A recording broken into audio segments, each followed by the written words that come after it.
Ég verð mjög þunglyndur þegar ég horfi á staðreyndir máls í þessari þróun. Mjög þunglyndur og ég verð ekki bjartsýnn og ég bendi á að ástandið með hverjum deginum sem líður þar sem að til dæmis innflytjendum á Íslandi fjölgar mun hraðar en innfæddum Íslendingum að þá verða hvatarnir fyrir það að viðhalda okkar tungumáli sífellt minni á hverjum deginum með hverjum deginum sem líður. Jafnvel þótt að við í stjórnmálastéttinni séum að segja heyrðu, við verðum að standa vörð íslenskuna og við ætlum kannski að setja hérna 20 milljónir í íslensku kennslu eða hvað sem það er enda að vera að draga úr framlögum til íslensku kennslu. Það er alveg sama hvað við erum að segja. Staðreyndin úti í samfélagi er bara orðin allt önnur og í sífellt fleiri geirum samfélagsins þá er engin lengur að ímynda sér að það sé hægt að tala íslensku sko. Kannski byrjaði byggingareiðin og annað eins og við fundum ekki fyrir því, en svo þróast það bara yfir í kennslu, leikskólakennslu eða grunnskólakennslu, svo þróast það yfir í opinbera þjónustu, sundlaugar, íþróttahús. Þá erum við ekki sama samfélag og við vorum.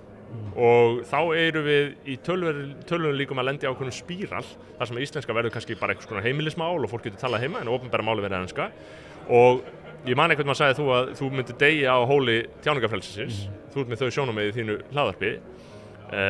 sammála þér í því en þetta er sannarlega minn hól þar sem að ég dey frekar en að horfa á þetta gerast án þess að berjast af fullu og allu og þess vegna erum við til þess að álykta hér að við verðum að draga úr innflutningi fólks úr á öllum sviðum hvort sem það er utan EES eða innan EES